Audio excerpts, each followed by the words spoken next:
Voilà, tout va bien pour le moment. On va passer, je vais vous montrer donc des photos de portraits en lumière naturelle.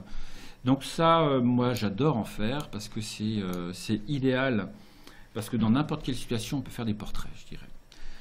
Qu'on soit avec des amis, qu'on soit en voyage, qu'on soit... Alors j'ai pris des exemples. Donc ça peut être qu'on soit en voyage. À tous les moments, en fait, il y a toujours un bon moment pour faire des portraits. Et notamment, j'avais mis sur ma page Facebook, là j'étais dimanche, alors pas celui-là, mais dimanche d'avant, j'étais avec des amis suivre l'Iron Corsair, donc c'est le triathlon à Saint-Malo. Et puis, ben, forcément, par rapport à un match de foot, hein, il y a beaucoup moins de joueurs qui passent, quoi. Hein, en tout cas, ils passent tous dans le même sens, quoi. Ils reviennent longtemps après. Et donc là, en attendant, eh ben, j'ai pu m'exercer à faire des petits portraits sur Peyo, hein, c'est le fils d'un ami qui... alors comment on fait ça déjà? Je sais plus. C'est quelle touche? Voilà, c'est celle-là. Donc Peyo, et là c'était au bord de la plage, hein, tout simplement sur le remblai. Donc la lumière était plutôt bien, parce que ni trop forte ni trop faible. Et donc c'est idéal dans ces conditions-là. Donc ça, on pourra détailler un petit peu plus si vous voulez tout à l'heure sur quel type de conditions de lumière, hein, sont idéales. Donc je vais vous en montrer quelques-uns pour définir un petit peu avec vous ce que c'est la photo de portrait. Donc ça c'est Manon, hein, la jeune Manon, qui est maintenant assez grande, hein, puisqu'elle a, je ne sais plus quel âge, mais bon, peu importe. Et donc retravailler un petit peu au format carré et puis en plongeant. Donc là, s'il n'y a aucun doute, hein, on peut parler de portrait. Pour ce qui est d'ici, est-ce qu'on peut parler de portrait? Ben, moi j'ai envie de dire oui, à partir du moment où ben, y a quelqu'un de représenté et puis que c'est le sujet principal, et ben, j'ai envie de dire que...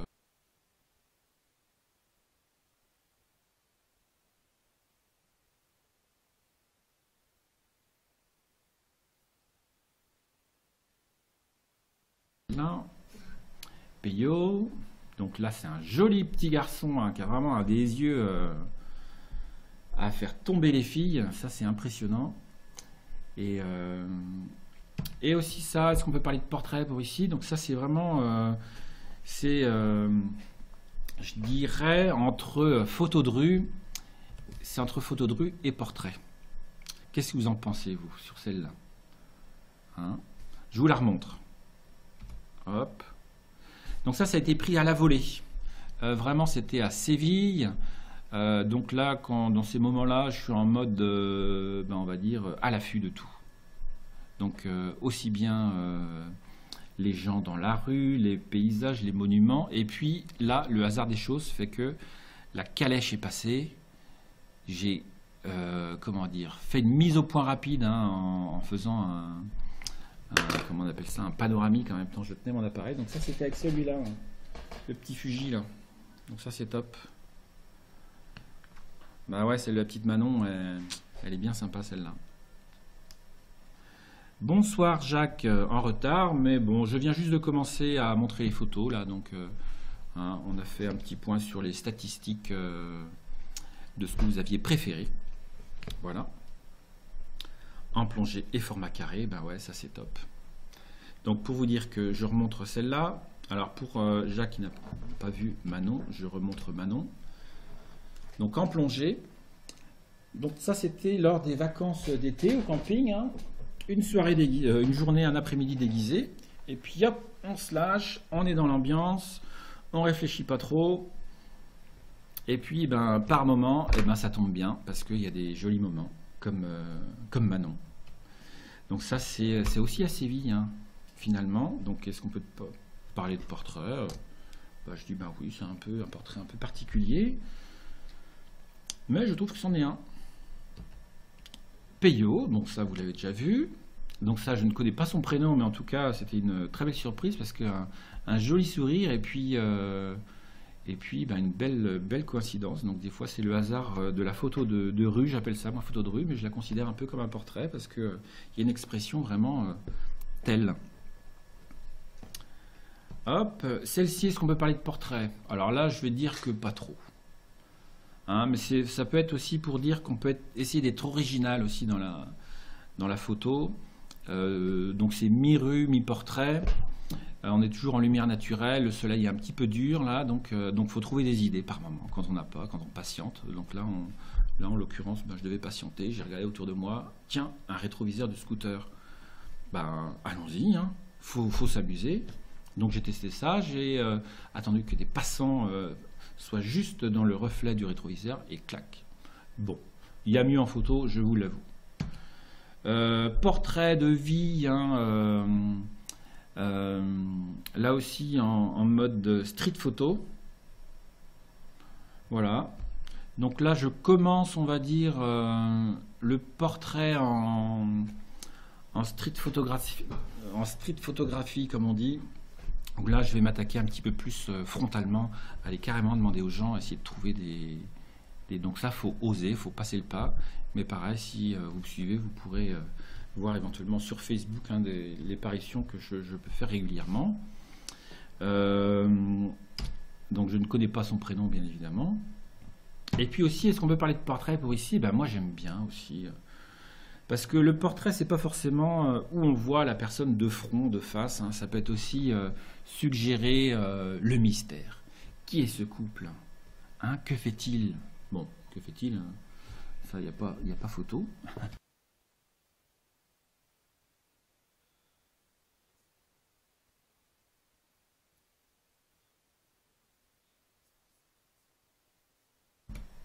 Voilà, là c'est un petit peu d'humour, je l'avoue. Un chat, un portrait de chat. Ouais, c'est pas forcément des hommes. Alors je me suis essayé au portrait de vache. Ah, rigolez pas. Voilà. Pour reprendre les mêmes conditions et les mêmes, pas les mêmes conditions, mais le même raisonnement qu'un portrait normal, j'ai essayé avec des vaches pour savoir si ça marche. Je vous montrerai ça plus tard peut-être. C'était moyen. La lumière n'était pas tout à fait bonne. Qu'est-ce que je peux vous montrer encore? Nous avons Peyo, encore une fois, dans une autre posture. Et puis, en lumière naturelle, j'ai aussi un très joli portrait d'une jolie petite fille. J'ai aussi des portraits de voyage, j'appelle ça portrait aussi, moi. J'appelle ça portrait parce que là, le sujet principal, alors même si c'est pas cadré, on va dire, à la façon d'un portrait qui peut être en gros plan, moyen plan, plan américain, ou en pied, ou etc. J'ai envie de parler quand même de portrait. Hein. Voilà. Et donc, maintenant, qu'est-ce qu'on peut dire sur toutes ces photos? Comment réussir à faire ces portraits en lumière naturelle? C'est quoi les règles, les principes de base, quoi? Donc celle-là aussi, j'aime beaucoup celle de Peyo avec son regard. Alors, si on prend l'exemple, cette photo en exemple, qu'est-ce que vous pouvez dire là-dessus? Est-ce que vous seriez capable de refaire ce type de photo? Quel est l'élément? Voilà, tout dégage effectivement quelque chose. Et je pense qu'effectivement, c'est ce qu'on recherche tous. En tout cas, moi, c'est... Je ne peux pas concevoir la photo sans qu'il y ait quelque chose qui passe. Alors des fois, on ne sait pas forcément pourquoi et comment le définir. Ça m'est arrivé d'avoir des photos floues en portrait, mais pourtant qui dégageaient tellement de vitalité que je la trouvais belle. Donc, il y a beaucoup effectivement de sensations, de ressentis. Et c'est essentiellement ça. Mais comment faire pour transmettre et faire en sorte que nos yeux, notre esprit... faire transmettre ça à l'appareil photo. Ah, comment il voit lui de l'appareil photo? Donc je commence toujours par ça, moi, quand je donne des formations ou des cours. Comment voit notre appareil photo? Est-ce qu'il voit comme nous déjà? Non. Déjà, lui, il a qu'un œil, hein, on peut le voir ici. Il a qu'un œil, c'est un objectif. Voilà, nous on en a deux, donc on peut voir en relief. On a un champ de vision qui est beaucoup plus large, donc ça peut être un avantage, mais en photo c'est plutôt un inconvénient. Enfin, ça dépend dans quel contexte on est. Pour du paysage, ça peut être sympa d'avoir un super grand angle, mais pour du portrait, on va préférer plutôt des plans un peu plus serrés, quoi. Voilà. Quoique, alors si je peux vous montrer un exemple, un super grand angle, un fisheye. Donc ça, ce sera plutôt la partie d'après, où je vais parler plutôt de photos créatives, où on peut être créatif. Alors on va commencer plutôt par celle-là, qui est moins trash. Ouais. Non, c'est pas celle-là. Alors où je suis là. Ah voilà, c'est celle-là. Non, c'est pas celle-là. Celle-là. On est au fisheye. Le fisheye, c'est pour ceux qui ne savent pas, c'est un objectif qui, comme son nom l'indique, œil de poisson. Donc on va voir un petit peu comme un poisson, quoi, tout globuleux. On va voir toutes les lignes verticales vont être complètement déformées. Donc là, c'est complètement rond. Donc ça met en valeur le premier plan. Et l'arrière-plan, bah, heureusement, il est là. Et puis on va dire que c'est, je dirais, quand même un portrait. Hein. Oui, oui. Mais au fisheye. Donc c'est pas souvent utilisé ça, le fisheye. Hein. Donc, qu'est-ce qui est utilisé au niveau technique? Eh bien, on a plutôt... on va regarder ça. Au niveau technique. Moi, j'utilise essentiellement des objectifs fixes. Voilà. Plutôt à grande ouverture, bien évidemment. Et pourquoi évidemment? Parce que qui dit grande ouverture dit faible profondeur de champ. Donc tous les fameux flous d'arrière-plan, et surtout on la voit bien sur celle de Peyo, je vous la remontre. Sur celle-ci, on peut nettement voir le coup d'avant qui est complètement flou. Et si on regarde même le devant de la casquette est flou. Et l'arrière du bras, de l'épaule est flou aussi. Donc on a une zone de netteté qui est très réduite. Donc ça, on le doit à la profondeur de champ. La faible profondeur de champ. Et ça, la faible profondeur de champ, ça permet de mettre en évidence le sujet principal. Parce que nos yeux sont attirés, on va dire naturellement déjà, par les yeux. Ils sont attirés par les zones plus claires par rapport aux zones plus foncées. Et puis dès qu'une partie est nette, eh ben, l'œil va s'arrêter dessus. Voilà, donc ça permet de mettre en évidence votre sujet, la faible profondeur de champ. Donc ça, on va les obtenir avec des objectifs. Donc celui-ci, c'est un 85 mm qui ouvre à f1.8. Et il me semble que cette photo a été prise à f1.8, justement. Je ne sais plus les autres caractéristiques, mais bon, les ISO en général, je me mets au minimum, hein, de toute façon, pour optimiser la qualité d'image. Et puis, je regarde si la vitesse est suffisamment rapide, mais en général, ça va. Donc, les focales fixes, donc 85 mm, eh ben, ça va être une focale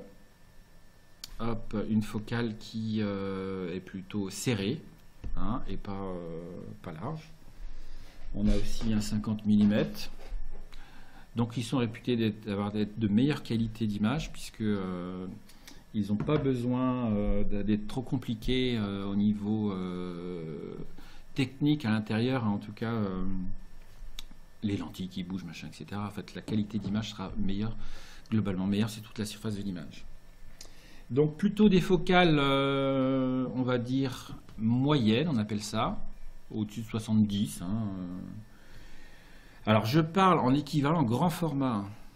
Hein. Je ferai un article aussi sur les coefficients de conversion qu'on peut avoir en fonction du plein format et de la PSC. Mais je parle pour l'équivalent plein format. Sachant que si je devais,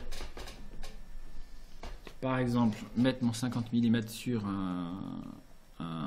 le XT1, on ferait 50 mm multiplié par 1,5 ou 1,6, je crois. Ce qui fait un équivalent 70 ou 80 mm. Donc ce serait bien pour du portrait, 50 mm. Voilà. Et par exemple, pour celui-là, j'ai mon assistant qui est là. Merci. Donc le 700D, ça c'est un capteur APS-C. Donc pareil, hein, si je mets le 50 mm, tac, ou même le 85, hein, le 85 sur un 700D, on va avoir un 85 multiplié par 1,5 ou 1,6, je crois, Canon. Ça fait combien tout ça? Ça fait 125, 130 quoi à peu près. Donc ça c'est aussi un joli objectif à portrait sur un APS-C. Voilà, donc pour le matériel, je dirais plutôt ça. Après, ben, je dirais la créativité fait qu'on peut faire ce qu'on veut avec ce qu'on a. Il y a toujours moyen. On peut faire aussi avec des plus grandes focales. Les 70-200, c'est aussi souvent utilisé. Je l'ai utilisé souvent, moi, au début, et puis un petit peu moins maintenant, puisque je suis passé plutôt en fixe. Donc 70-200, ça fait des flous, des magnifiques flous, quoi. Mais pareil, quand on regarde le prix d'un Canon 70-200 qui ouvre à 2.8, ça va être 2200 ou 2500 euros, quoi. Bon, je ne les ai pas encore. D'ailleurs, n'hésitez pas si vous voulez contribuer. Voilà, je suis ouvert à toute proposition.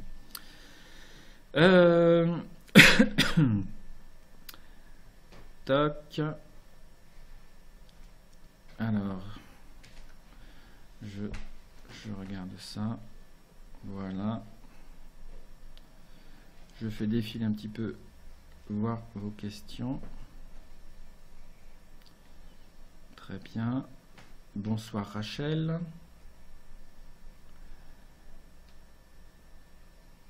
Alors,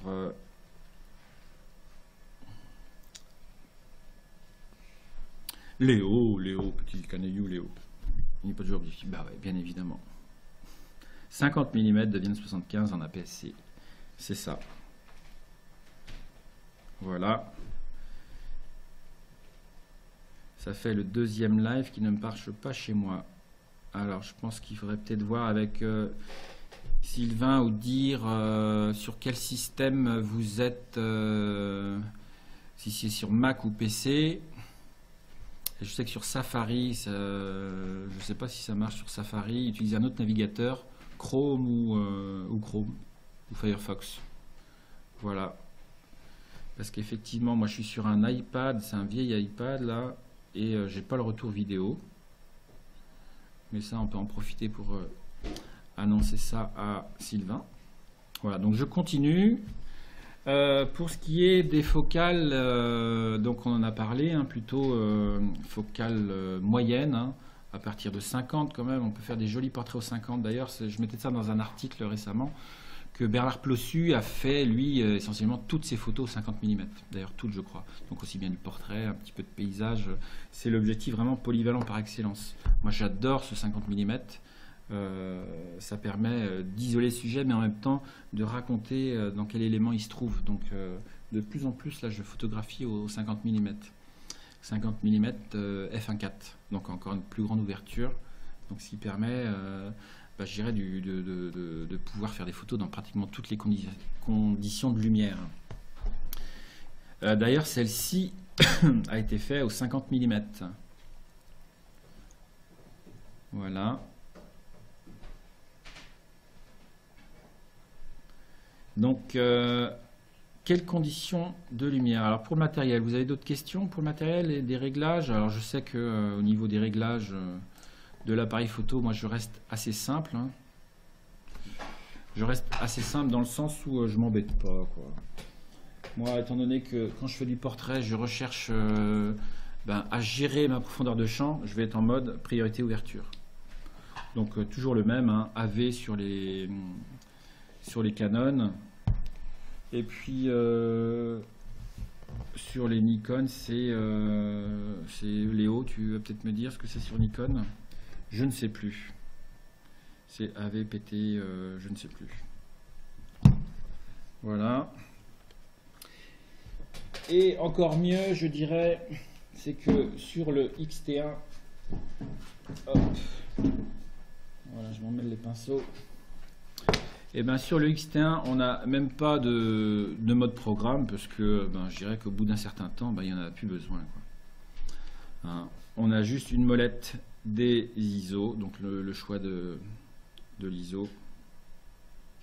Ah oui, donc mode A, ça c'est priorité ouverture, ça, oui. Ouais, c'est ça. C'est comme Canon, apparemment. Donc nous avons quoi d'autre? Nous avons le sélecteur de vitesse, voilà, qui peut se mettre en automatique si on veut, sur la position ici, là. c'est le rouge, vous voyez peut-être pas bien. Nous avons un correcteur d'exposition. Donc celui-là, c'est une de mes touches préférées, parce qu'il n'y a pas plus simple à utiliser, plutôt que de se perdre dans tous les programmes de système de mesure, là, etc., etc. Voilà, il n'y a rien de plus intuitif que la correction d'exposition. Et on voit tout de suite les résultats. Et donc sur cet appareil, nous avons aussi la balle de diaphragme, voilà, qui se met en automatique, où on peut sélectionner notre ouverture de diaphragme. Donc les modes AP, tout ça, ben, ça sert peut-être un petit peu au début, mais il faut faire confiance à son appareil dans le système de mesure, en tous les cas, et savoir prendre le contrôle quand il faut, avec la fameuse correction d'exposition. En gros, de toute façon, hein, pour vous dire, moi, je suis dans 90% des cas en priorité ouverture. Voilà. Priorité ouverture parce que ça va me... voilà, je lis en même temps. Chez Nikon, les lettres sont PSAM. Bah ouais. C'est vrai. Donc, qu'est-ce que je disais dans 90% des cas, j'utilise le mode priorité ouverture parce que... suivant les conditions de lumière, on va avoir besoin de la vitesse minimum. Ça, j'en parlais aussi dans un article sur les guides des photos floues, sur la vitesse minimum à avoir. Donc ça, c'est très important pour éviter le flou de bouger de l'appareil, en fonction ou pas. Donc en dessous de 1/30e, 1/40e, le pied va être conseillé, voire même 1/60e. Donc ça va dépendre de la vitesse de votre sujet. Et puis, surtout, savoir si vous avez un stabilisateur ou pas. Donc, c'est écrit ça sur les objectifs. Ce qu'on voit là. Voilà, stabilisateur on-off. Donc, ce petit stabilisateur qui se trouve pas sur tous les objectifs, parce que si on regarde ici, eh bien, il n'y en a pas. Voilà, il n'y en a pas. Il y a juste le collimateur autofocus, manuel focus. Donc, il n'y en a pas. Vous allez pouvoir gagner un ou deux diaph, comme on dit, c'est un ou deux, donc x2 à chaque fois en vitesse. Donc si vous êtes à un 40e, vous pouvez aller jusqu'à aller un 15e, un 10e, en tenant fermement son appareil photo pour éviter d'avoir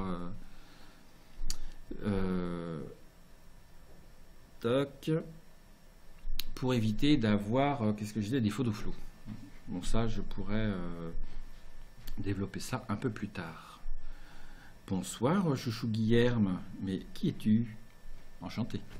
Donc, qu'est-ce que nous avons ensuite? Donc, on a parlé un peu du choix du mode de programme. Moi, je mets toujours le même. Voilà. Je sais qu'il me faut de la profondeur de champ réduite, donc j'ouvre au maximum, profondeur de champ minimum, et puis là, je me concentre sur l'action. Et l'action, il peut y en avoir. Donc, se tenir prêt. Et surtout, ce qui va compter, ça va être, bien sûr, on a dit l'expression du modèle, en fonction du modèle que vous avez. Et puis, je vais vous montrer d'autres photos ici. L'expression, hop, en voilà une autre. Donc, j'aime beaucoup les enfants. Voilà, j'aime beaucoup faire des photos avec eux parce que, ils n'ont pas peur de l'appareil photo. Voilà, contrairement aux adultes, dès qu'ils voient un appareil photo, ils disent « Oh non, je suis pas photogénique, je suis pas beau. » Ah ouais. donc, ils ont peur. Tu veux dire bonjour à Nathan? Non, il ne veut pas dire bonjour. Bon, c'est pas grave. Donc, ils ont peur à tout prix. Et puis là, ils sont crispés. Et puis, pour leur faire des photos, ça devient un peu plus compliqué. Il faut y prendre un peu plus de temps, les amener à penser à autre chose. Et puis, hop, au moment où la connexion commence à être faite, on peut déclencher. Avec les enfants, eux, ils sont un peu plus cool. Ça y est, enfin, je sais que les miens, en tout cas, moi, ils sont habitués depuis déjà quelques années à être devant mon objectif. Donc, maintenant, ça y est, ils s'en fichent. Donc, ils s'en fichent. Alors, Chouchou Guilherme a un problème. Peut-être, tu es sur quoi, toi? Sur quel tu regardes ça sur un ordinateur ou une tablette? Est-ce qu'on peut savoir? Rachel aussi, tu es sur quel support de vision?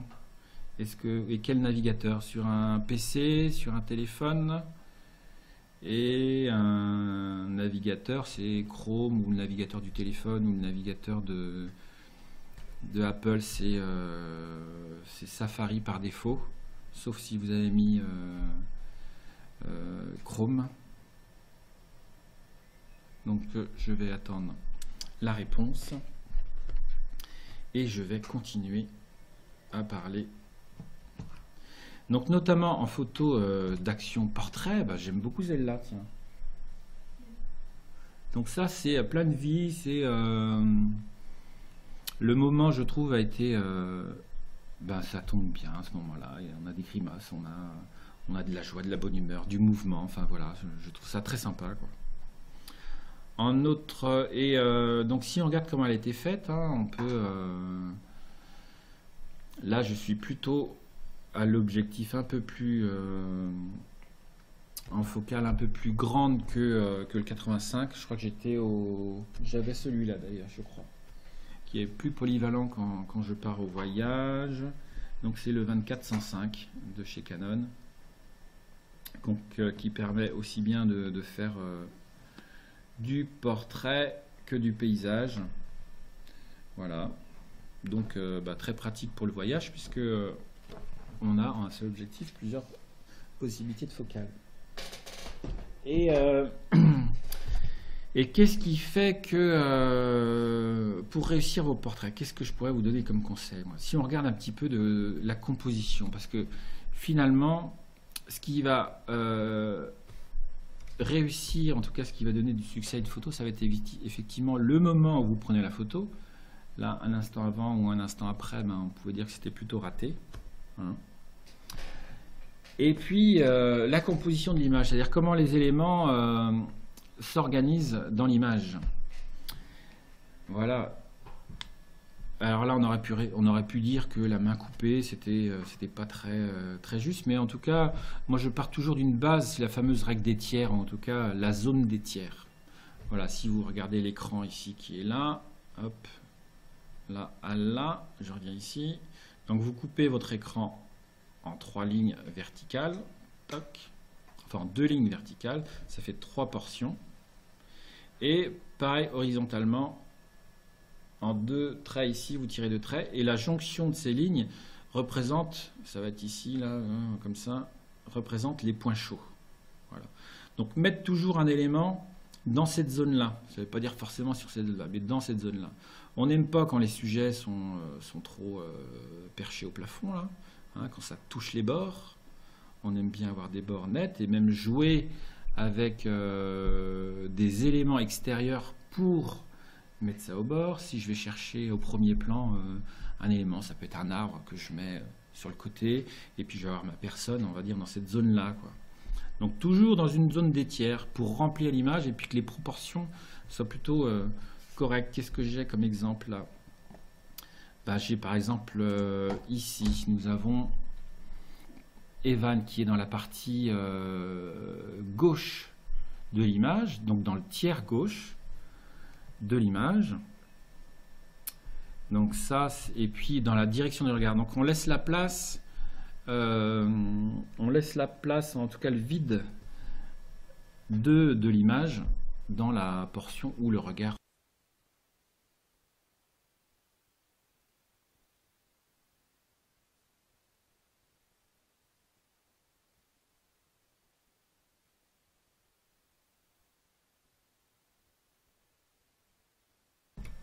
Voilà. Donc le sujet principal est plutôt dans la zone des tiers, les yeux fixes, pas forcément, mais naturellement, nous sommes attirés par le regard des personnes, donc captivant.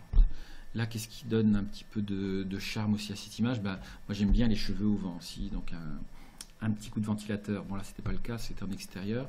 Mais surtout l'essentiel et surtout ce dont il faut bien penser systématiquement, c'est l'arrière-plan.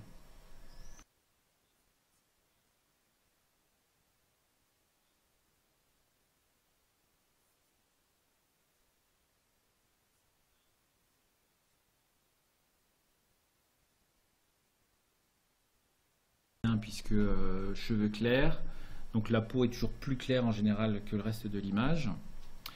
Et puis ben, quand on le floute, et ben, ça met effectivement en valeur le sujet.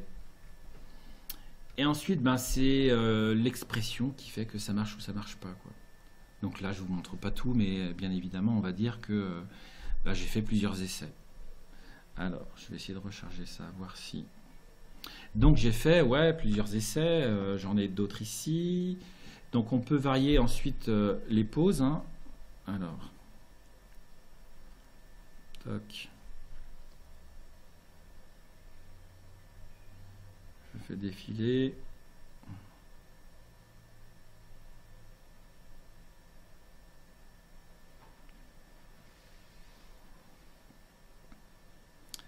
Donc Sylvain est parmi nous. Donc Vincent est parmi nous aussi. Il est sur son smartphone et ça marche nickel. J'ai juste le logo. Bon.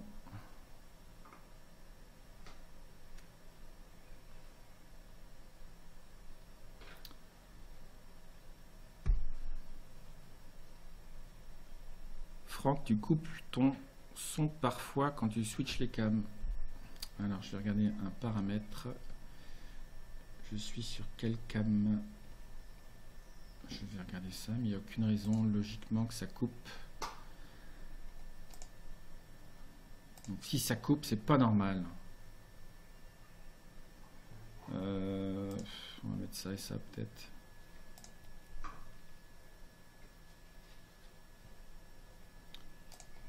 Bon, il faudra me redire si jamais ça coupe. On va regarder ici. Non, bah là tout va bien. De ce côté-là. Donc, hop, là ça coupe. Si je monte celui-là, 1, 2, je regarde si ça coupe ou pas. 1, 2, ah non, ça marche là. Voilà, voilà. Ah d'accord, c'est arrivé 3 ou 4 fois. Bon, peut-être un problème de... je sais pas. Nickel, ça marche. Bah oui. Bonjour, chouchou Guilherme, j'ai changé d'ordi. Nickel, ça marche. Bah oui. Bien évidemment, ça ne peut ne pas marcher. En tout cas, au niveau de l'informatique, il n'y a aucun souci. Hein, j'espère que c'est ça. Bon, non. Donc, il faut peut-être mettre à jour vos navigateurs ou des choses comme ça. Donc, je reprends l'exemple de la photo de la jeune demoiselle Evan que je vous montre. Donc là, c'est dans, on avait dit, c'est dans cette situation-là. J'ai continué la séance en essayant d'autres photos. Donc là, avec l'arrière-plan qui est un petit peu plus clair. Donc là, en fait, l'arrière-plan, ce sont des arbres. Voilà. Donc des feuilles d'arbres. Donc on ne le voit pas forcément, mais c'est souvent idéal parce que les arbres verts, les feuilles vertes, c'est souvent un bon moyen de créer un fond plus foncé. Donc la lumière était plutôt assez douce, hein. Jamais, je me mets jamais en lumière directe, on va dire même quand il y a un grand soleil. Donc les grands soleils, je bannis les grands soleils directs, hein. Ça crée des ombres tellement dures sous les yeux ici, et puis l'appareil photo n'est pas capable de gérer justement les lumières trop claires et les lumières trop sombres. Donc les ombres sont trop dures à bannir. Par contre, quand c'est voilé, etc. Donc si jamais vous êtes en plein soleil et que vous n'avez pas le choix, alors ça peut être mettre sous un arbre. Et puis profiter, alors par exemple, là j'ai une photo exemple ici. J'ai une photo exemple où celle-ci, on peut voir, je vous la montre. Donc là c'était grand soleil. Et puis j'ai choisi de mettre en fond les rochers. Parce que c'est au bord de la mer, donc là on s'en doute bien, en combinaison en masque et tuba. On s'imagine bien que c'est pas Super U. Donc au bord de la mer, et puis ben là en fait ce qu'on voit sur le visage, donc il y a un petit peu des hautes lumières qui sont un petit peu fortes. Et ça c'est justement le reflet de l'eau, le reflet du soleil sur la mer. comme vous pouvez vous en douter. Voilà, donc ça c'est un exemple de photos qu'on peut faire. Alors je vais me connecter ici, moi. De photos qu'on peut faire sous grand soleil. Voilà. Qu'est-ce que j'ai d'autre à vous présenter en photo? Toc. Je vais couper ça.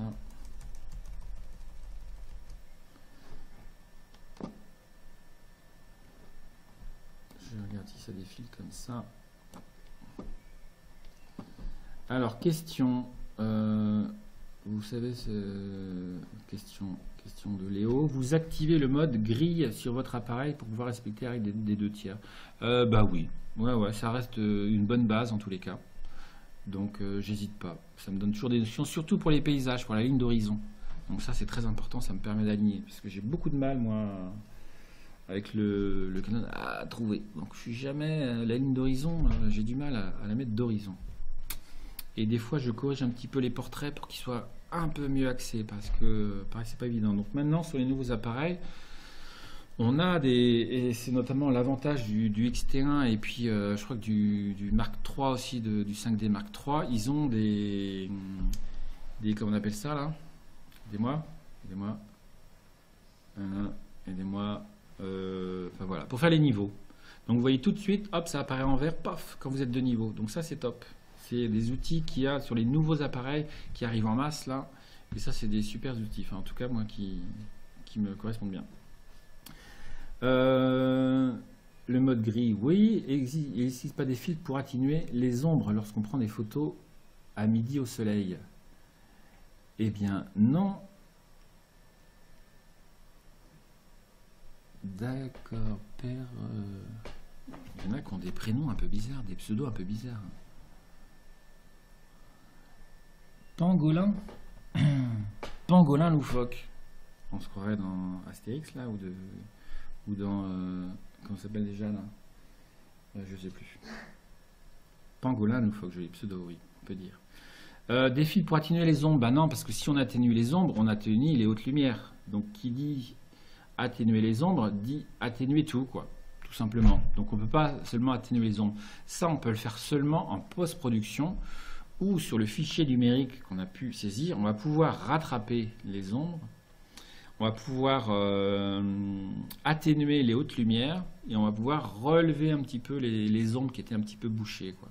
Donc on va pouvoir équilibrer, mais c'est seulement en post-production qu'on peut faire ça.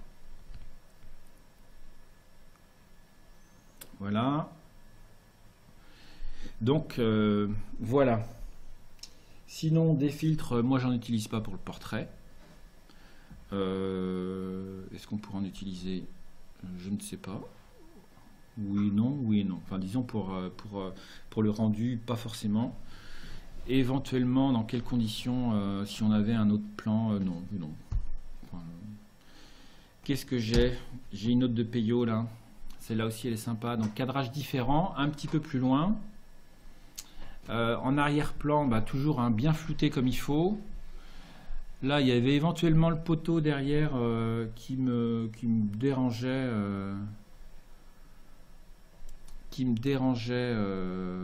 Avec sa lueur bleue là, mais bon, ça attire pas trop l'attention.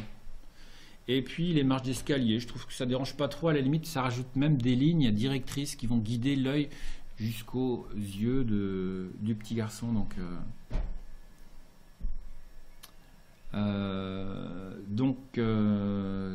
plutôt, j'aime plutôt celle-là, puis le regard est saisissant. Là, il n'y a pas photo, comme on dit. Hein, la position est plutôt pas mal, elle est plutôt dynamique, puisqu'il n'est pas de face, il a les épaules de travers, donc ça permet aussi de jouer sur la profondeur de champ, et puis d'avoir une expression vraiment qui envoie du lourd. Ça, je ne sais pas ce que ça va donner plus tard, mais les filles, elles vont tomber. Une autre question. Mince, on a confusé Franck. Non, ça va, je me doute bien qui c'est. Oui, parce qu'il en existe pour les télescopes. Ah bah je ne connais pas moi pour les télescopes, mais je regarderai pour atténuer, mais je sais pas. La gélatine, c'est essentiellement pour le studio ou pour les paysages, ça pourrait faire de l'effet.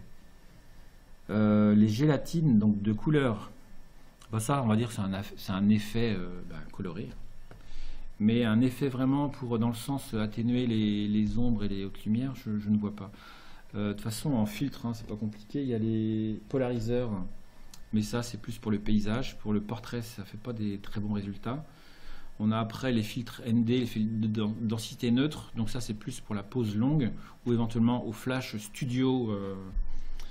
Et puis, on a des densités neutres à moitié. Ça, c'est plus pour les paysages aussi, pour éviter que le soleil, justement, ça peut être un filtre, comme tu disais, pour atténuer les hautes lumières de la moitié supérieure de l'image, et en gardant la même intensité pour la partie inférieure.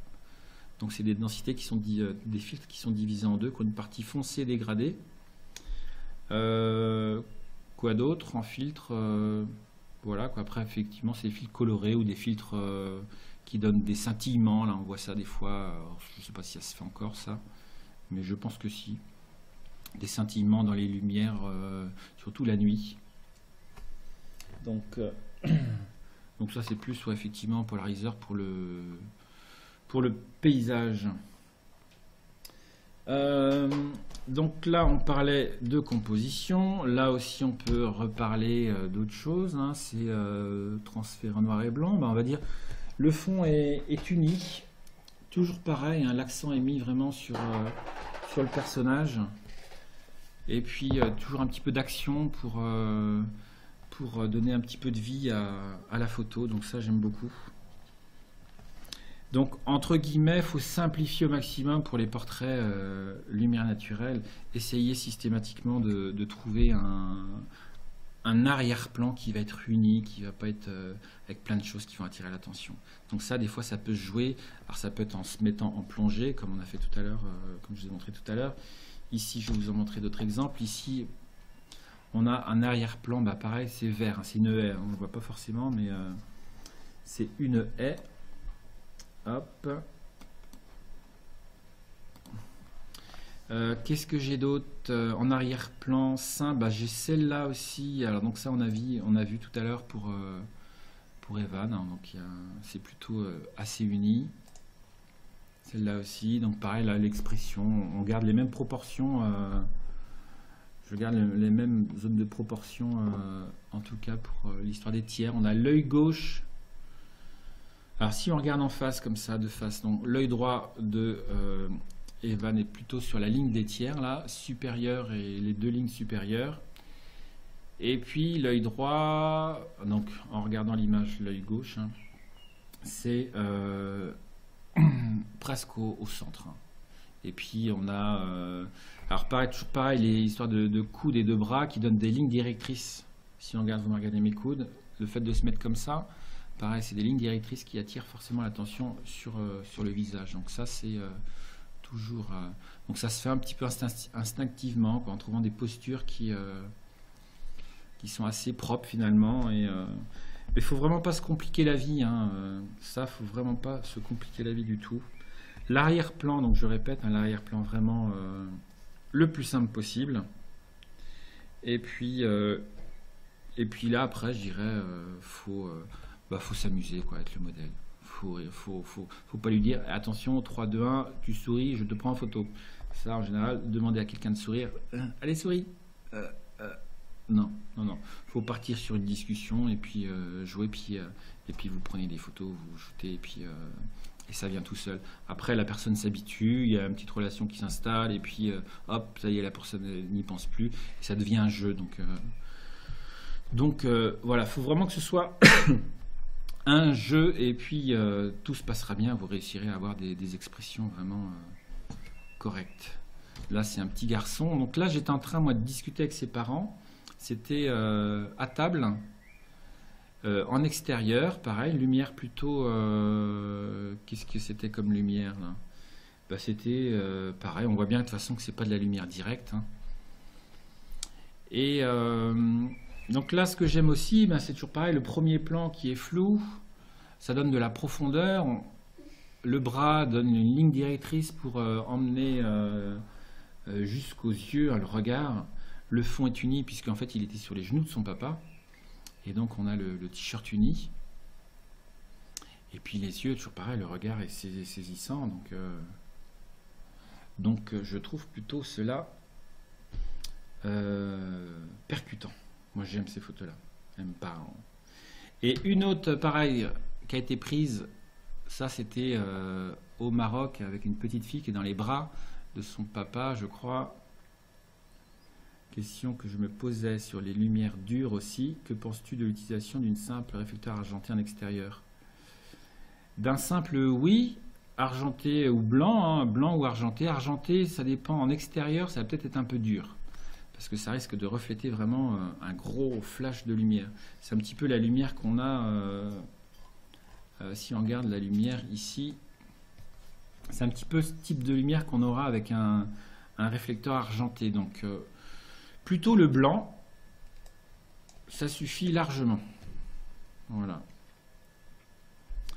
Le blanc suffit largement pour déboucher des ombres, ça peut être même, moi je l'ai fait pour certaines photos, le translucide, c'est un réflecteur donc, qui est blanc d'un côté, argenté de l'autre, et quand on enlève la housse, il est translucide. Donc ça sert, vous le mettez au-dessus. Si vraiment vous n'avez pas le choix, vous êtes sur la plage, ou même ça peut être dans le cas d'un parasol. Vous êtes sur la plage, il y a des parasols. Et bien profitez du parasol pour mettre les enfants ou les personnes sous le parasol. Vous mettez à l'abri de la lumière directe. Et vous pouvez là prendre des photos. Donc vous choisissez votre fond, pareil, vous regardez l'arrière-plan. Vous essayez de flouter au maximum.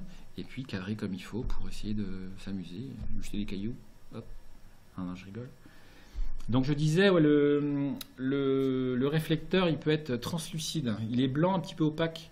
Donc ça bloque les grosses lumières, mais ça laisse passer et ça diffuse une lumière. Ça fait un peu l'effet nuage. Quand il n'y a pas de nuages, le soleil est dur, la lumière est très dure. Quand il y a des nuages, le soleil tape les nuages et toute la lumière se diffuse.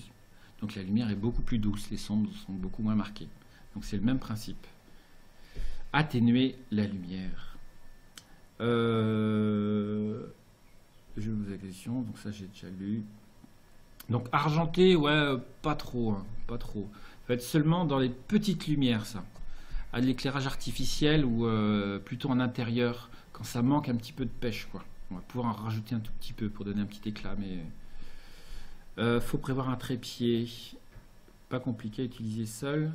Ben si, c'est bien d'avoir un assistant parce que souvent le modèle peut être à cette distance, on va être à, on va dire, peut-être 2 mètres, 3 mètres. Si on est au 85 mm.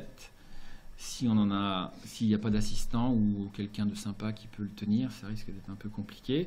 Ou sinon, ce qui peut être fait en portrait, on va dire, plus proche, lequel j'ai utilisé, moi.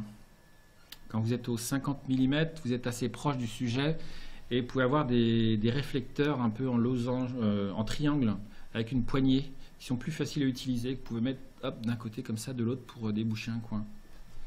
Voilà, mais ça c'est juste pour donner un petit éclat en plus.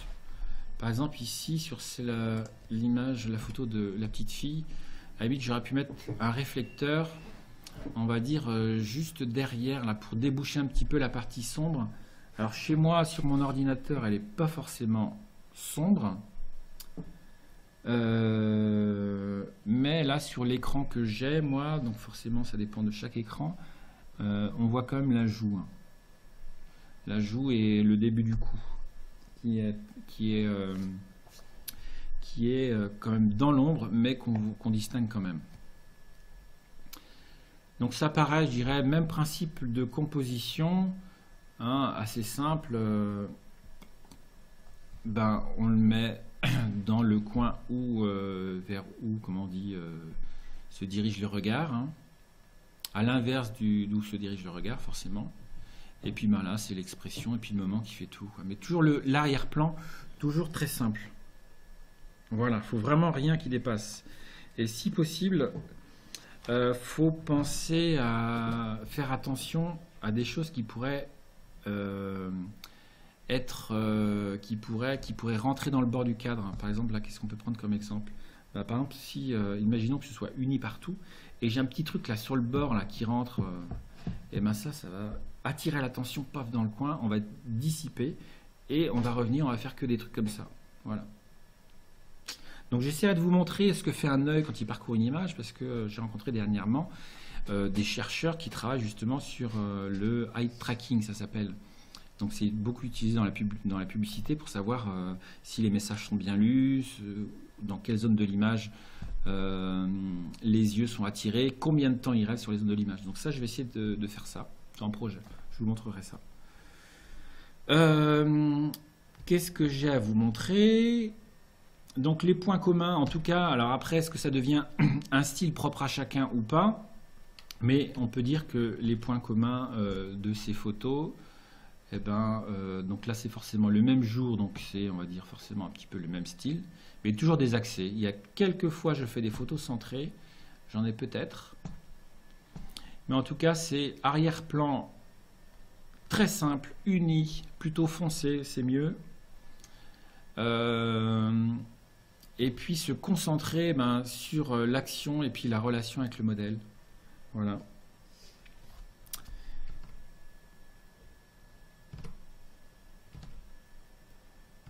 Hop, voilà. J'ai un autre cas là de photo portrait où là j'ai pu prendre ça en compte. C'est comment ça? C'est en contre-plongée.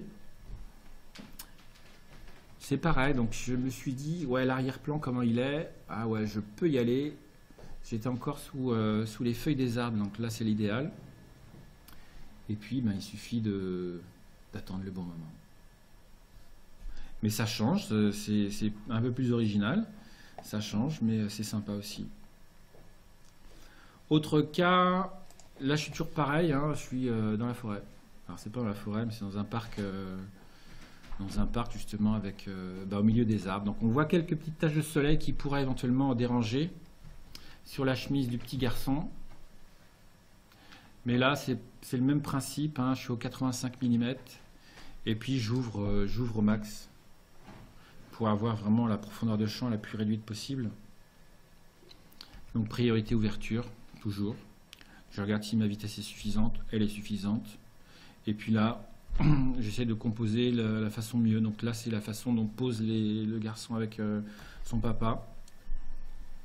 Est-ce que c'est correct? Là, je les ai plutôt centrés parce que je trouvais que ça marchait bien. Il y a un équilibre entre les deux. Donc juste ce qu'il faut, petite expression du garçon, la main dans la poche, la haute là, ils sont marrants comme tout, tous les deux, ils sont mignons, tout plein. Un autre exemple là, donc on s'éloigne de la forêt et on va au bord de la mer. Avec, pareil, c'est pris sur le vif. Pris sur le vif, donc la lumière toujours assez homogène, hein. Il n'y a pas des grosses lumières là.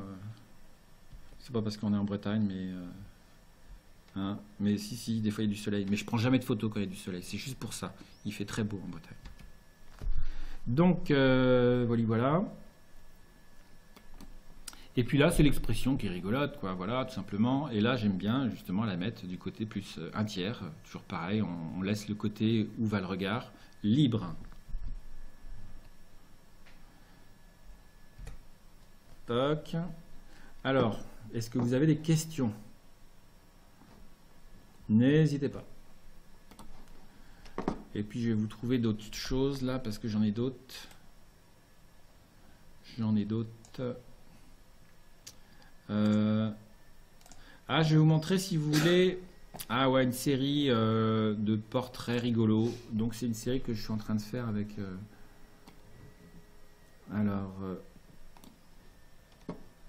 Une série que je fais souvent. Enfin, en tout cas, je voyage avec un ami qui est mon meilleur ami.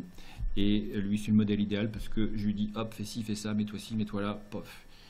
Il joue le jeu à chaque fois, ça l'amuse, c'est très rigolo, moi aussi ça m'amuse. Et je vous montre ça. Donc ça, c'était pris en contre-plongée, un peu le même exemple, toujours pareil. Et là, l'arrière-plan est aussi très important puisque sur cet arrière-plan, ici, alors ça saute, ça va trop loin. Sur cet arrière-plan-là, on peut lire justement, alors c'est écrit à l'envers, mais on peut lire terreur. Et donc, ce style-là, pareil, on va dire qu'il y a des lignes directrices qui amènent aussi bien à lire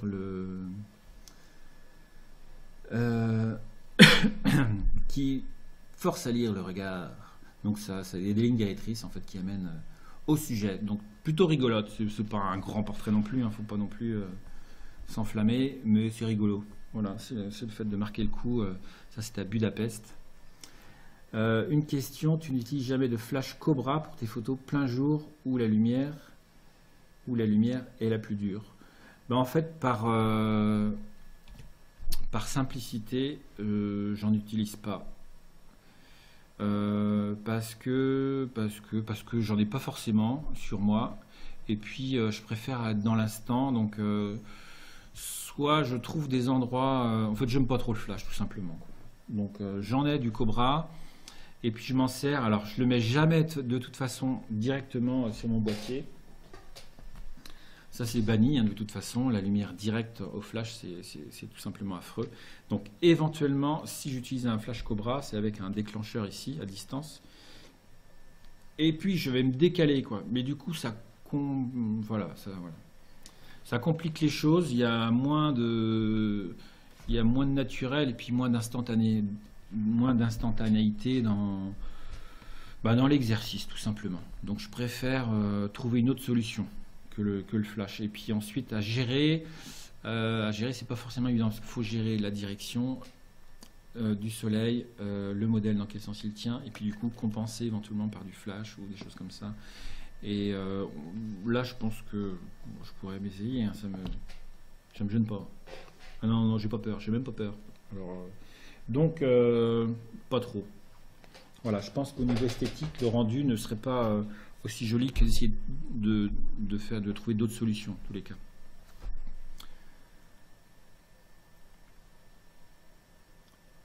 Autre question? Merci pour ta réponse, Franck. Bah, je t'en prie, Léo, il n'y a pas de quoi. On est là pour ça, justement, il faut en profiter. Donc, je reviens sur mon ami Yanis. Toc. Donc, ce style-là, c'est rigolo. Et puis là, je trouvais ça sympa, les boîtes aux lettres jaunes, là, avec son blouson bleu. On est en plus sur des couleurs complémentaires. Donc, niveau esthétique, ça le fait plutôt bien. Qui était un petit peu bariolé, un petit peu tagué, là, j'ai trouvé ça sympa. Et l'immeuble derrière est plutôt, pareil, pas trop en bazar. Et puis, il accompagnait les lignes, finalement, du regard, les lignes... on va dire du couvercle des boîtes aux lettres.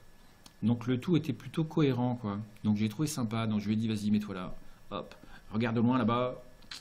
Et puis crac. Voilà, donc j'aime plutôt ce type de photo. Plutôt rigolote, quoi, voilà. Une autre, là pareil, on se promenait à Séville.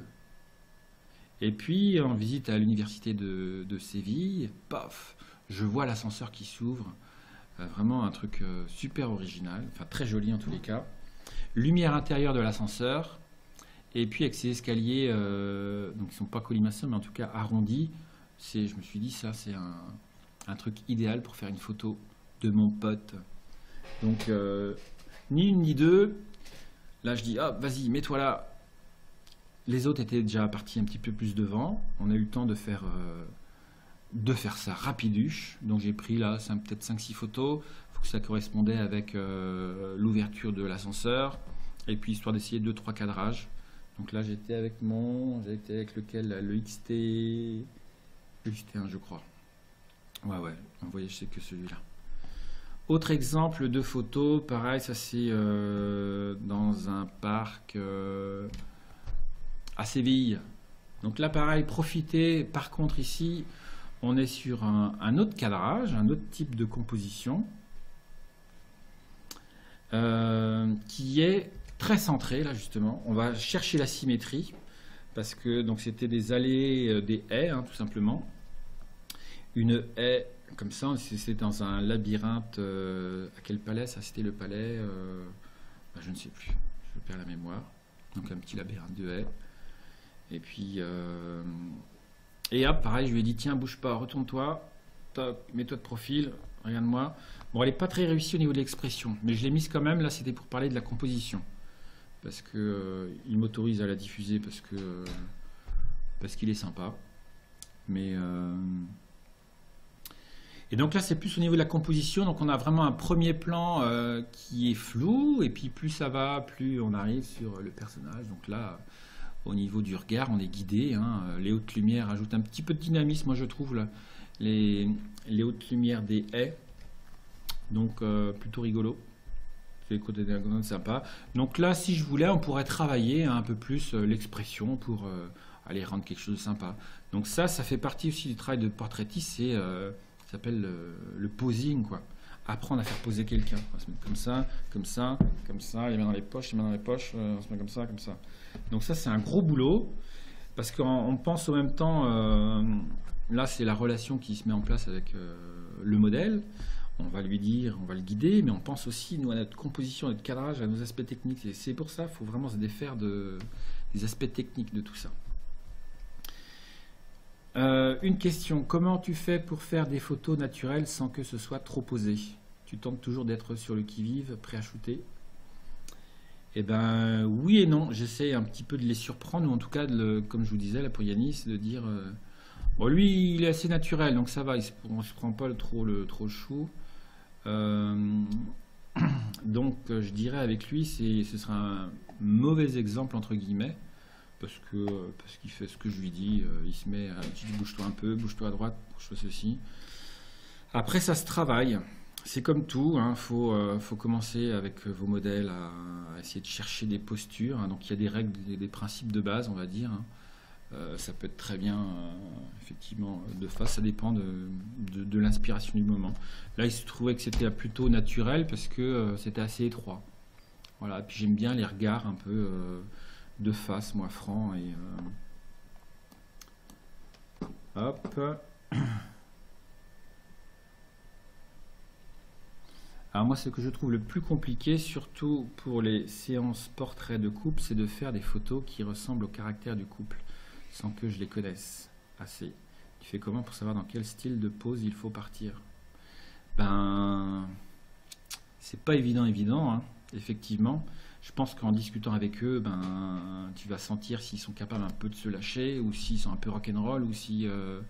et moi, j'ai ressenti ça un peu pour les mariages, sachant qu'il y a un peu plus de préparation.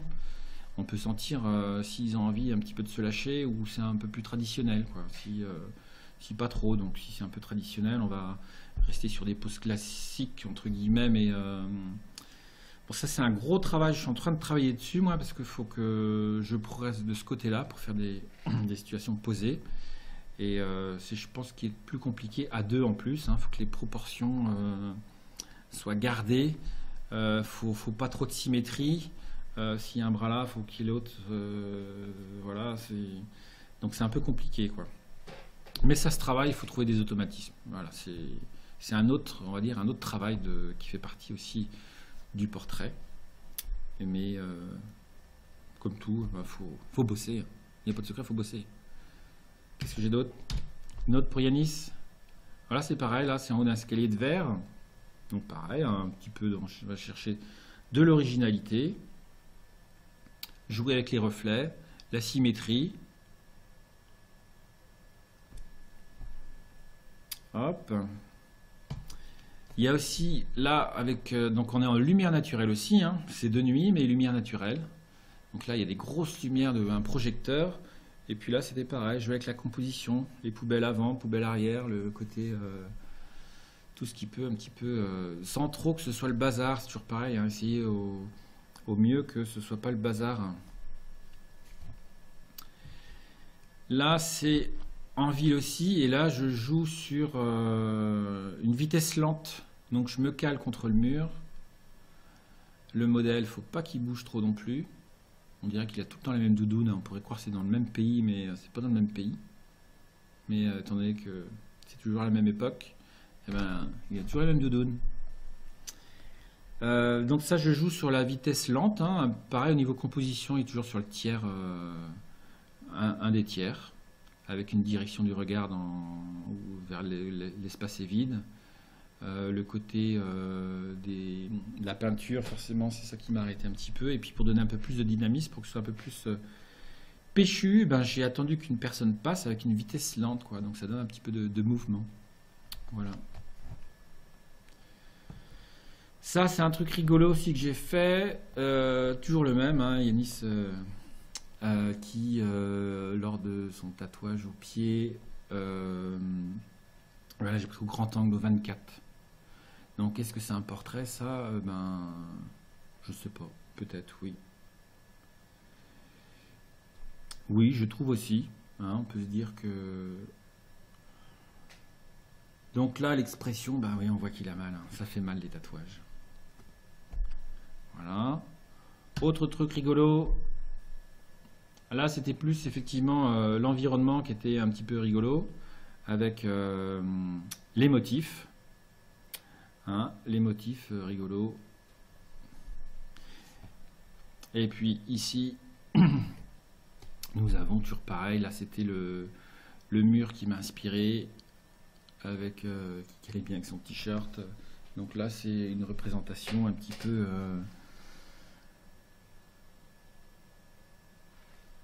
rigolote. Enfin voilà, une composition donc assez symétrique aussi, centrale, symétrique, hein, avec un regard qui défait la symétrie. Donc ça c'était la série spéciale, on va dire... la série spéciale, comment on appelle ça? Yanis Baudouin. Oh, j'ai lu son nom, c'est pas grave. Portrait plongeant. Donc tu as dû mettre LOL, je crois. Parce que Léo, sachant que Sylvain est un petit rigolo. Et quand on met des petits trucs comme ça, et ben, il le traduit en un rire fort et brillant s'empare de moi. Voilà. Donc, voilà ce qu'on pouvait dire sur le portrait. Est-ce que vous avez des questions? Donc, pour résumer, hein, au niveau de la technique, je dirais que c'est simple. Enfin, c'est simple. Mais ce qui va être moins simple, c'est de saisir les moments, de regarder le premier plan, de regarder surtout l'arrière-plan, d'isoler son sujet, le mettre dans un endroit qui est plutôt agréable pour l'œil. Donc, si on le fait tourner... Là, j'ai l'exemple d'un portrait en symétrie. Celui-là, je vais vous le mettre tout de suite. Là, c'est de la symétrie complète. Et l'arrière-plan, même s'il n'est pas uni, vous êtes arrêté, toi. S'il n'est pas uni, j'ai essayé deux traitements, c'est pour ça que ça varie. Toc. Et ben, il est quand même assez propre. Dans le sens où il y a encore... alors on n'est pas sur des tiers, hein, les séparations des traits, là, mais en tout cas, ça met bien en évidence le sujet. Voilà. Et puis le regard, pareil, là, c'est, on va dire, tout est basé sur l'expression, hein, le regard. Alors, je suis à chaque fois en one-shot. Hein. La rafale, je m'en sers quasiment jamais.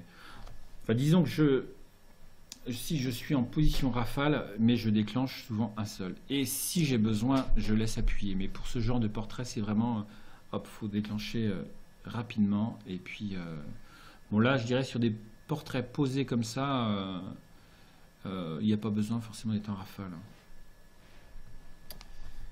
Voilà ce que je pouvais vous dire sur le portrait. Mais après, je dirais que c'est... pensez déjà essentiellement à votre arrière-plan. Alors, on va revenir là-dessus. Pensez déjà dans un premier temps l'arrière-plan. C'est, je dirais, la base. La distance nécessaire par rapport à votre modèle. Qu'est-ce que j'ai d'autre? Ça, c'était plutôt du portrait à fisheye. Donc, voilà. Un exemple de portrait un peu sur le même principe finalement. Donc là, c'est des lumières assez dures, mais c'est pas midi, c'est la lumière du soir. Donc ça, c'est le avant-après. Donc ça, c'est avant à la prise de vue. Est-ce que tu peux revenir, toi? Toc. Ici. Donc ça, c'est à la prise de vue. Où on a effectivement la lumière plutôt forte et donc un gros écart entre les tons sombres et les tons clairs. Et puis, comme je shoot en RAW, hein, pour pouvoir éventuellement reprendre les tons, ça c'est la photo finale où je peux reprendre effectivement le visage et là ça donne un équilibre toujours. Alors j'aime bien ces formules là, moi, hein, c'est tout simple, c'est un regard, là c'est vrai que c'est pris un instant qui vraiment comment dire, l'instant d'après ça répétait la même chose, ouais, forcément. Et puis le fond uni, là c'est des rochers en fait qui sont au fond, une lumière. Alors pareil, dès qu'il commence à y avoir du soleil, ça va être plutôt en fin de journée ou début de journée, quoi, les lumières rasantes qui donnent du relief et qui sont nettement plus chaudes aussi. Voilà. Donc qu'est-ce que je peux vous dire de plus? Eh ben, c'est déjà bien. On a fait un bon tour d'horizon. Bonsoir Didier. Tout fonctionne Didier. Nous avons Rémi. Voilà, Emmanuel. Eh bien, donc, pour résumer, bon, j'ai déjà résumé, mais je vais le refaire une fois. Qu'est-ce que je pouvais dire? J'avais pris des notes, moi, pour éventuellement... on fera peut-être le point. Alors, ce qu'on peut faire, c'est échanger vos photos portraits. J'ai un groupe Facebook, moi, qui s'appelle Franck Boisselier-Studio, le groupe. Voilà, ça permet de mettre ses photos. Souvent, moi, j'en mets où j'explique, je mets tous les détails un peu techniques, les conseils de prise de vue.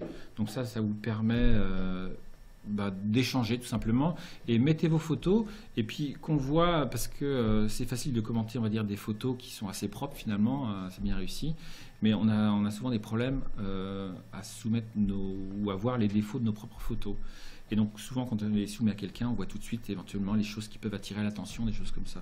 Donc n'hésitez pas, si vous voulez poster, les partager, vous demandez, c'est un groupe privé, hein, donc on est en totale confidentialité, je vais y arriver. Voilà. Il y a aussi, si vous le souhaitez, vous êtes peut-être au courant, il y a une chaîne YouTube hein, qui s'appelle aussi Franck Boisselier-Studio. Pas .com, mais Franck Boisselier-Studio. Et surtout, il y a aussi, si vous le souhaitez, des petits trucs ici.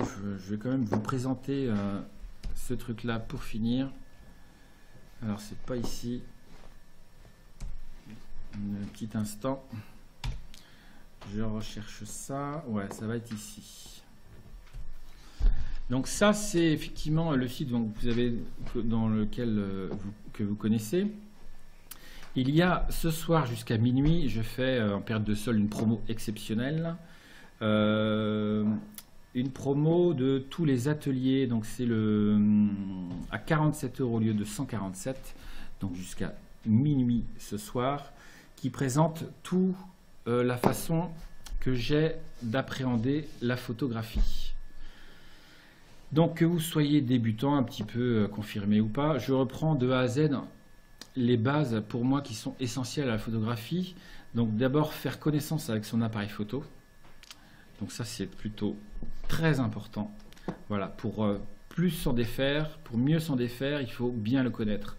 Et surtout connaître les limites de son appareil photo. Parce que comme je le disais, parfois on ne peut pas prendre de photos tout simplement, quoi. Avec les limites, les contraintes, bien tenir son appareil, ça c'est important. Je vois trop souvent des gens qui le tiennent mal et du coup qui engendrent des photos floues. L'œil du photographe, j'appelle ça l'œil du photographe. Moi, à l'issue de ces ateliers, l'exposition d'une photo n'aura plus de secret pour vous. Donc savoir ce qu'est une bonne exposition d'une photo. Une photo doit être ni trop claire ni trop foncée. Ça c'est un raccourci.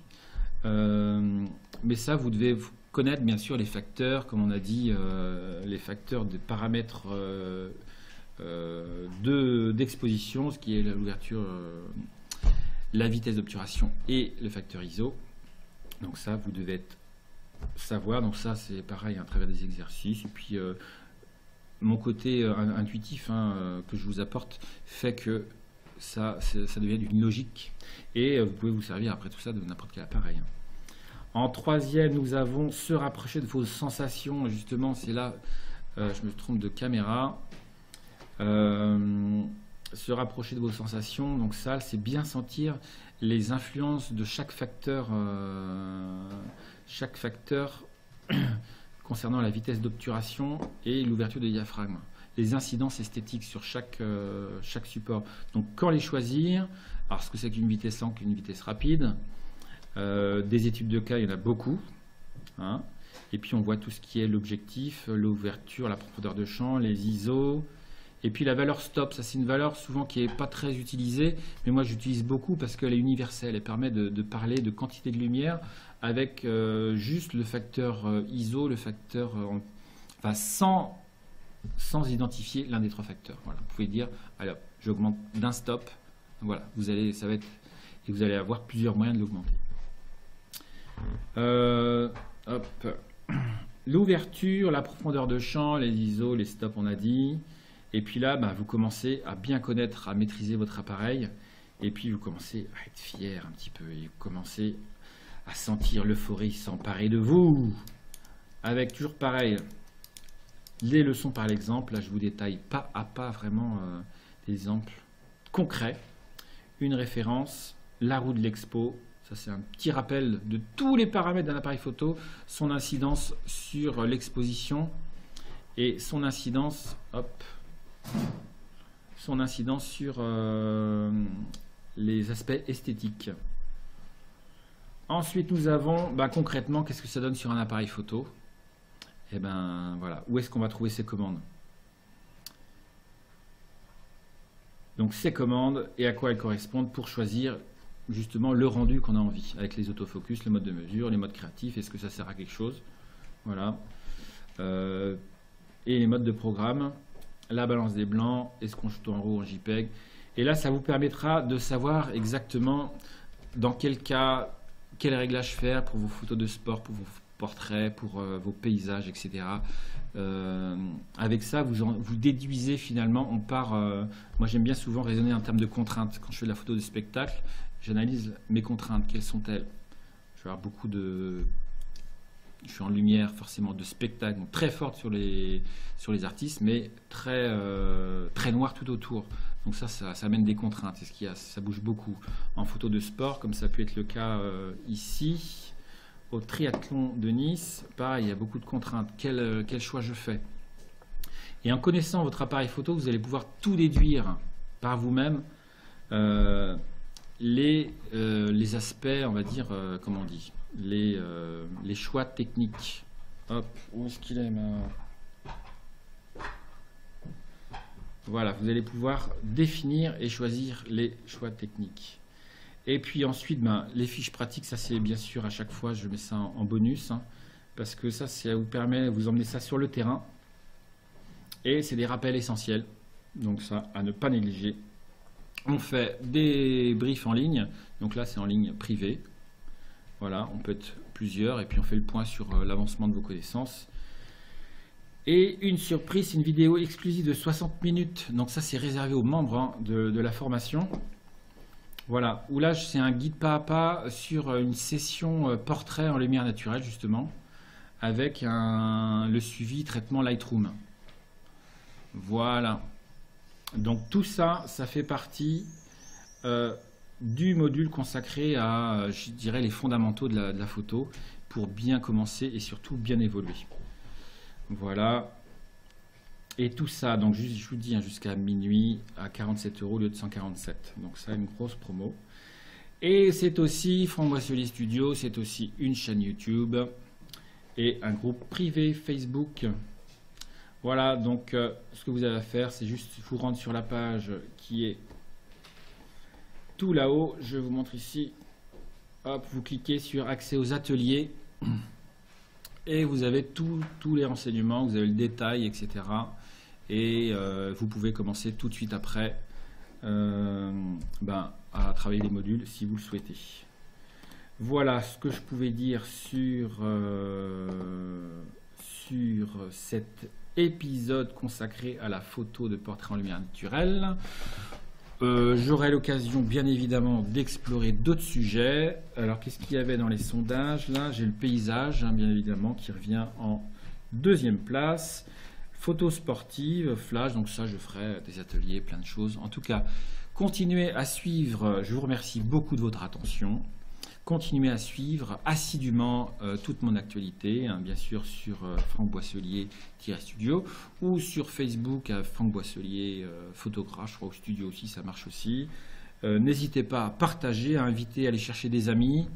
Hein, ça commence à venir, on est de plus en plus nombreux, donc c'est top. Et plus il y aura de monde, plus ce sera sympa, plus on pourra partager. Donc je vous remercie pour votre attention. Est-ce qu'il y a des derniers petits messages? Je ne crois pas. Est-ce que je regarde quand même? Toc. Eh bien, merci à vous. Je vous dis à bientôt et au plaisir de vous retrouver plus tard. Et puis, allez-y, hein, les photos à bloc. Là. Allez, ciao!